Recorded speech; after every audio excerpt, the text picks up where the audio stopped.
তারা যদি ইনসাফ করতেন, আমরা বিশ্বাস করি আজকের বাংলাদেশের চিত্র হতো সম্পূর্ণ ভিন্ন। সকলের প্রতি আমরা গভীর শ্রদ্ধা নিবেদন করছি।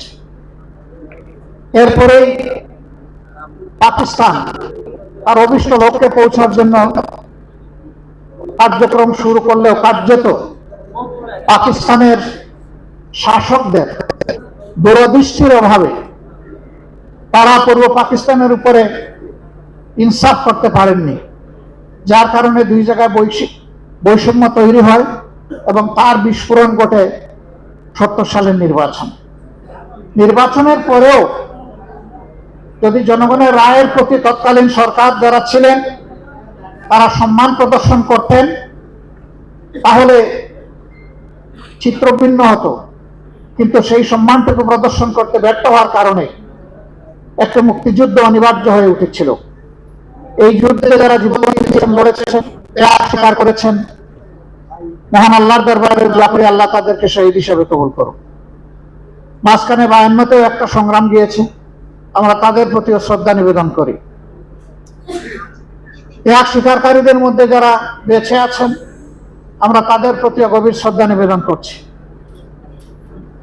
হলো বাংলাদেশ দ্বিতীয়বার স্বাধীন।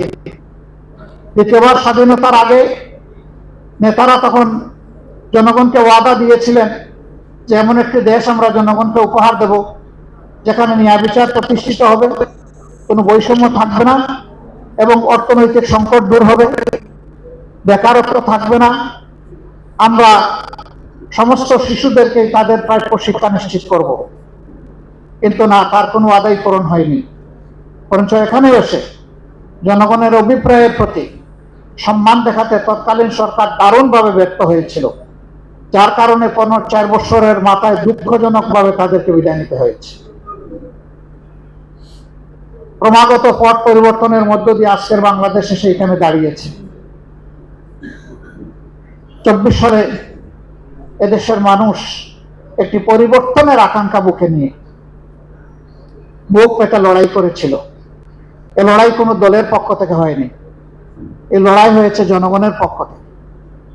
এর আগে আমরা বিরোধী দলে যারা ছিলাম দফায় দফায় আমরা নির্যাতিত হয়েছি, আক্রান্ত হয়েছি, জেলে গিয়েছি, জীবন দিয়েছি, ফাঁসির কাস্টে ঝুলেছি, আমরা আন্দোলন করেছি, কিন্তু স্বৈরাচারকে আমরা তাড়াতে পারিনি। সেই সময়টা ছাত্র যুব সমাজ তাদের একটি ন্যায্য অধিকারের দাবিতে রাস্তায় নেমেছিল। অতীতের ফ্যাসিবাদী কায়দায় সে আন্দোলন দমনেরও চেষ্টা হয়েছিল, কিন্তু শেষ পর্যন্ত সমগ্র দেশবাসী, ছাত্র জনতা, শ্রমিক, কৃষক সকলের ঐক্যবদ্ধ প্রতিবাদ, প্রতিরোধ এবং লড়াইয়ের মুখে ফ্যাসিস্ট সরকার অপমানজনকভাবে বিদায় নিতে বাধ্য হয়েছে। তার প্রেক্ষাপটে একটি জন অভিপ্রায়ের ভিত্তিতে একটি সরকার গঠিত হয়েছিল। তারাও জাতির উপরে শেষমেশ ইনসাফ করতে পারেননি। এই জাতি বেইনসাফের শিকার হয়েছে। বিভিন্ন কথা এখন অনেকে নিজের থেকেই স্বীকারোক্তি দিচ্ছেন। সেই সময় যারা সরকারে ছিলেন আর অনেকে চুপ করে আছেন। তারা যদি ইনসাফ করতেন, আমরা বিশ্বাস করি আজকের বাংলাদেশের চিত্র হতো সম্পূর্ণ ভিন্ন। এটা করতেও তারা ব্যর্থ হয়েছেন। নির্বাচনে জনগণ বিপুল উৎসাহ উদ্দীপনা নিয়ে অংশগ্রহণ করেছে, ভোট দিয়েছে, ভোট হয়েছে সুষ্ঠু, রেজাল্ট সুষ্ঠু হয়নি। এটা ইতিমধ্যেই আত্মস্বীকৃত বিভিন্ন সাক্ষ্য পাওয়া গেছে। আমি ওইদিকে যাচ্ছি না। তারপরেও আমরা চেয়েছিলাম দীর্ঘদিন ফ্যাসিবাদী শোষণের জাতাকলে পিষ্ট এই জাতি আস্তে আস্তে গণতন্ত্রের রৌটে উঠে যাক। সেই জন্য আমাদের হাজারো আপত্তি, রিজার্ভেশন থাকা সত্ত্বেও আমরা সেই নির্বাচনের ফলাফল মেনে নিয়েই সংসদে গিয়েছিলাম।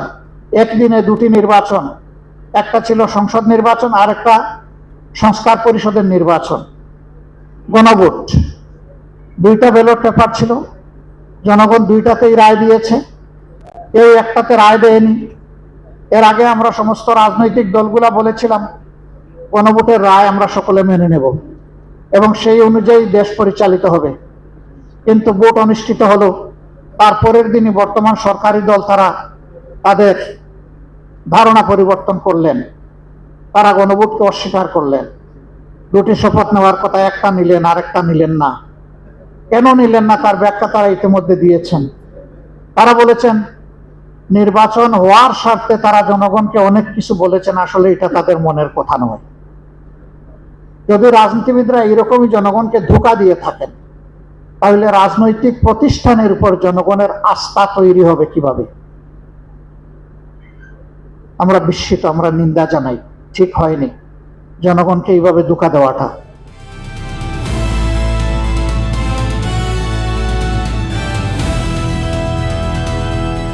দিনাজপুর টিভি, মানুষের জীবনের কথা বলে।